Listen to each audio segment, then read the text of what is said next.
going to start the process of hatching eggs. So I'm in the closet where it's nice and cool, and for a long while I've been collecting Australorp eggs.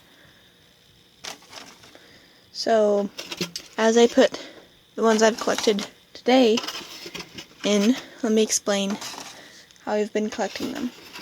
So I have 3 cartons. Each carton holds 15 eggs, and as you can see, I have them at a slant. Every night when I come in to collect eggs, I switch them from slanting from one side to the other, and this helps the yolk not to stick to the side. I sort of made it easy for myself, I remember, so it opens this way, and all of them are facing the same way, so it opens this way, and this way, and then all I do is turn it. Hard to do it with one hand, but turn them all so that they open the other way. And this mimics the mama hen. She would turn her eggs every once in a while. So we've been storing them in a cool, dry place, and it's been dark as well. And we've been collecting eggs for, this will be day 7.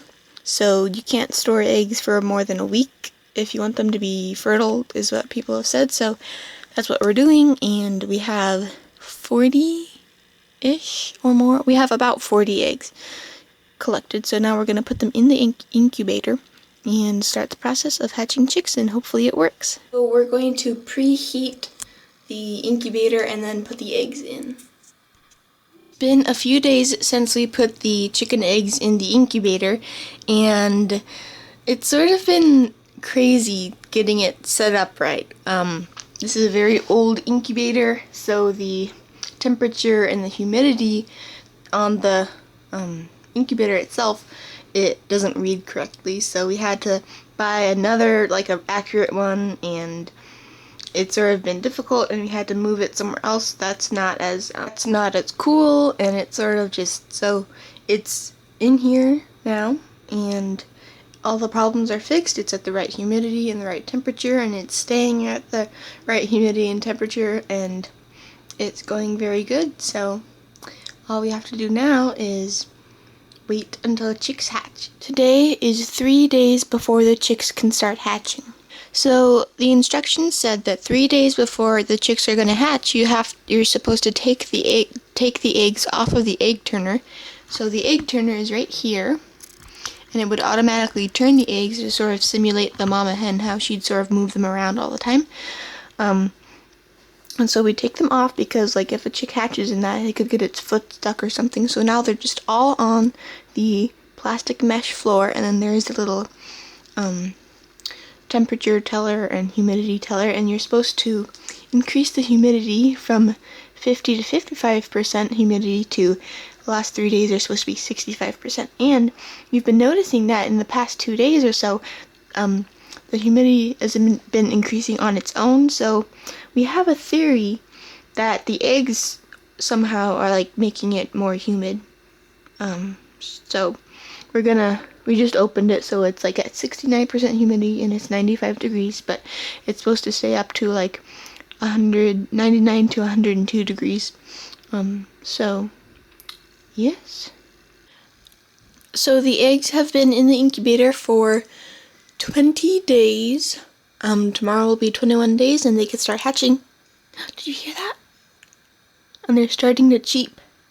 We've heard about 5 or 6 so far. They just all of a sudden started cheeping.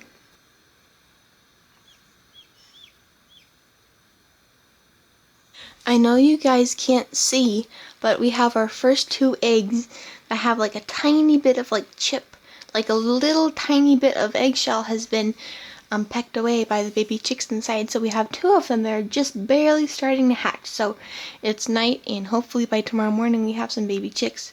You can also hear them cheeping on and off. You see? It's right, that one. Isn't that so cool? We've had chicks hatch before under broody hens, but this is the first time they're actually hatching in an incubator for us.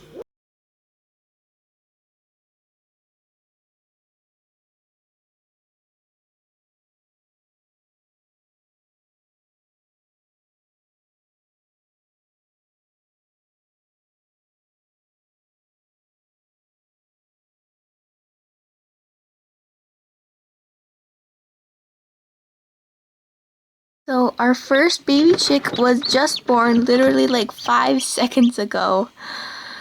Now when they first come out of their nest thing, they look a little really wet and all their feathers are wet and they look sort of nasty, but pretty soon they dry off, and then once they're all dry, then you can remove them from the incubator and put them in your brooder or under your hen. Okay, now you can see them better. So you don't have to worry about food or water for a while. I've heard chicks can go several days without food or water. They still survive on their nutrients from inside their egg, and that is why you can ship chicks in for like a day or two and they don't need food or water. So it's the next morning and it looks like we have another egg that hatched, as well as one that's well on its way to hatching. So there are, I believe, 4 or is it 5 baby chicks hatched now. And I thought it'd be good to review what we did to have success with baby chicks. So 3 weeks ago, I guess it was 4 weeks ago, we started saving Australorp eggs. We sold all our chickens, or our roosters, and all the chickens who would lay brown eggs that weren't Australorps. So now we only have Australorp roosters and Australorp hens, as well as some white leghorn hens. And then we started collecting all the brown eggs. For 1 week, we were collecting all the Australorp eggs and storing them in a cool, dark, dry place. We were turning them once a day so that the yolk didn't stick to the side of the egg or something like that. And then we heated up the incubator, put the eggs in the incubator. We kept the incubator as best as we could. The temperature was between 99 degrees and 102 degrees Fahrenheit, and the humidity we tried to keep between 50 and 55% humidity. And then the last 3 days, the humidity went up to 65%.